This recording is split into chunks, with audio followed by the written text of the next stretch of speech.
Hey, what's up guys, it's Kazoo here and welcome to my first official FIFA 16 news video. And in this video I'm of course going to be talking about the new things EA have decided to add in this year's game. I will be talking about the new features, new skill moves, new visuals and my experience with the game. And my view is based on about 5 to 6 games of FIFA 16 gameplay. And this version I played was pre-alpha, so I'm not really too sure how many percent it was done. I assume it was about 50% done or 60% done, but it was a pre-alpha version, that is what I got told. So yeah, those are the things I will be talking about in this video. Of course, all the news EA have released today can be found in the description down below as well, in case you missed it. So we are going to start off with the new features.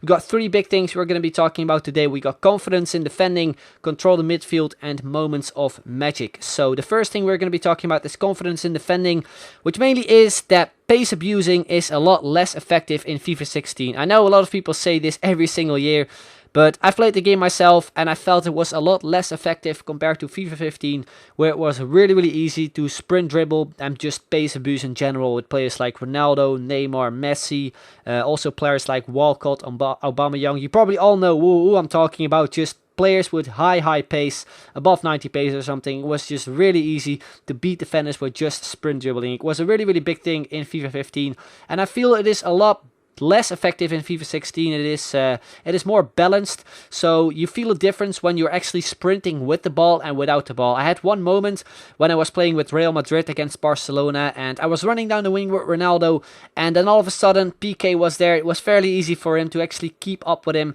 and push Ronaldo off the ball. So it could be a thing that could be very annoying when you're playing the game, but I'm sure that a lot of people will find solutions, will find ways to actually get past it and eventually sort of make pace abusing a big thing again. That is how it goes every single year.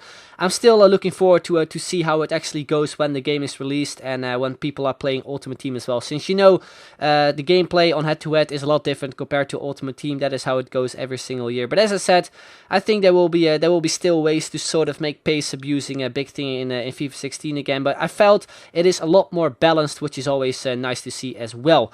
So now we move on to something in FIFA 15 that I don't think a lot of people actually used when it came to defending, and that is actually slide tackles. As soon as you mistime them in FIFA 15, your player just lays on the ground and you are not really able to do anything anymore with that certain player, since he doesn't really get up that quick. But in FIFA 16, players get up very quickly now, so they sort of try to make up for the mistake for their failed attempt at a slide tackle. That is awesome as well. So when you pull off a slide tackle in FIFA 16 and you miss your opponent, you miss the ball, you're still able to sort of make up for it, which is pretty sweet. So defenders are actually trying to get back to their position way faster, and in general that makes them a lot more smarter compared to FIFA 15, which is awesome to see as well. So we move to the final thing in confidence in defending, which is going to be about goalkeepers. You all know in FIFA 15 EA announced that they were working on a completely new engine for goalkeepers, but in my opinion, and I know for a lot of others as well, it wasn't really one of the greatest features they added, because goalkeepers in general, they were an absolute joke. They made some of the worst mistakes possible, and those mistakes should be fixed in FIFA 16. I'm not going to say that goalkeepers are perfect, because you are still able to score long shots. I even did it myself. But I think like the really dumb decisions they sometimes make are actually gone in FIFA 16, which is awesome. And the main reason why they were actually able to change it is because of the community. A lot of people actually uploaded those certain clips where goalkeepers made mistakes to YouTube, and EA actually watched them as well, which is awesome to see. So nice thing from the community as well to sort of help EA improve their game, which is a really nice thing to hear. So yeah, that is pretty much everything for confidence in defending. Then we move on to control the midfield, and the same thing kind of counts for the midfielders. They are also a lot smarter compared to the previous FIFA games, which is great to hear. They are more alert when it comes to intercepting balls and tackling players off the ball, which is really nice. So it is a lot easier to actually counter attacks. There's also a new way of passing. If you hold RB or R1 on the PlayStation and press the pass button, you can now sort of do a really powerful through pass, which is actually very accurate. In the previous years in FIFA 15, if you pressed RB or R1 and press the pass button, you were able to do a fancy shot, but it actually move to LT or L2 plus the pass button. You can see the controls on the screen if it is confusing, but yeah, that is something that EA changed as well, which is nice to see. Then we move to the final thing, which is Moments of Magic. Probably my favorite new feature they've added this year, because there are a few things they've changed slightly when it comes to actually dribbling with the ball.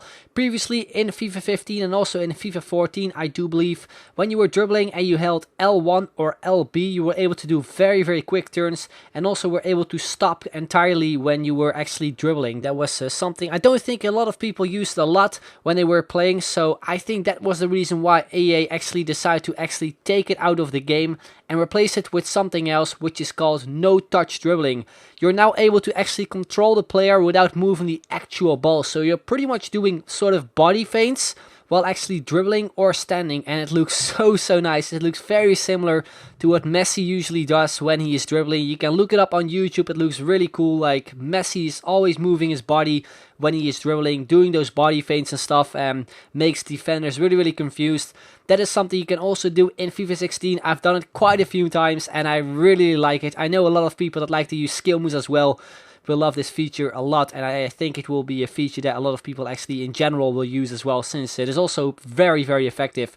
Then we move to something else, which is dynamic crossing. There are now a lot more variations when it comes to crossing, and they also seem to be very realistic. I'm kind of curious to see if they're actually still balanced, because in FIFA 15 they were, but in FIFA 14 they were so overpowered, so hopefully in FIFA 16 they aren't really that overpowered, even though it is a feature that actually got improved. So yeah, I'm curious to see if headers or just crosses in general are going to be a big thing again in FIFA 16.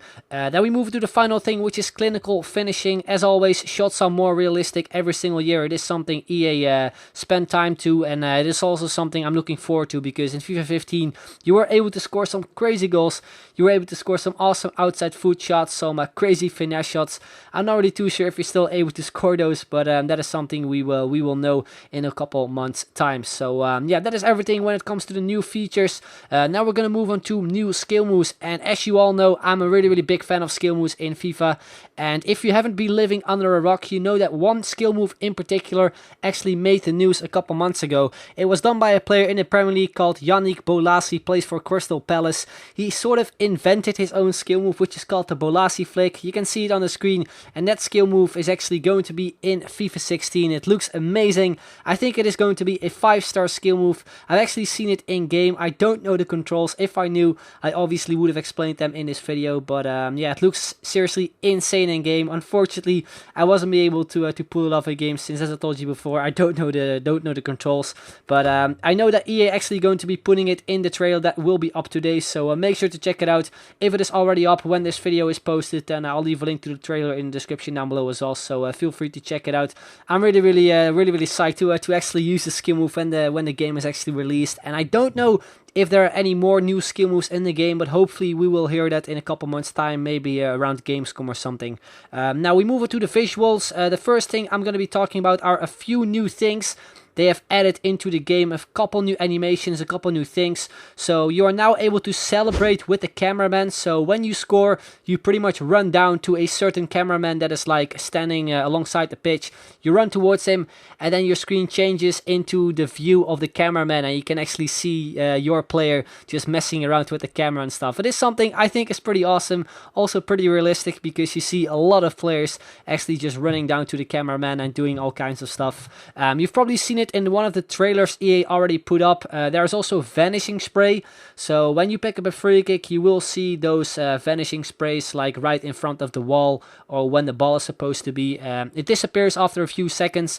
Also in game you will see it when you take the free kick. After a couple seconds it disappears automatically, which is also something realistic, but it's not really something I am hyped for. I think a lot of people will kind of compare it to the corner flag thing EA decided to add in the game in FIFA 15. There are a few more things. The weather now also changes throughout the match, which is something I always wanted in FIFA. Dynamic weather is something I think is also pretty awesome. I'm not really too sure though if it can go from sunny to dark to like nighttime or something. I don't think that is possible, but it can go from rain to no rain and from snow to no snow. So that is also something that is pretty cool. I think dynamic weather is, as I told you before, something that I always wanted in FIFA 15. So yeah, those are pretty much all the all the new things they have added. I'm sure there will be a lot more new stuff revealed as well during Gamescom and stuff. So that is also something I'm still looking forward to. Hopefully there will be a lot of new stuff for Ultimate Team, Pro Clubs, and even Career Mode as well. Now we move on to the final thing, which is my experience with the game itself. So when I first came to the event and I was like looking at other people playing FIFA 16 and stuff, I actually thought they were playing FIFA 15 because to me it looked so similar. Like the whole visual aspect of the game looked so much similar to FIFA 15. It plays a lot different though, so it's not even comparable when you're playing FIFA 15 or playing FIFA 16, but it plays very different. So your first impression of the game might be a little bit like off, might be a little bit different, but as soon as you're playing the game, you're completely hooked onto it and you just don't want to switch back to FIFA 15.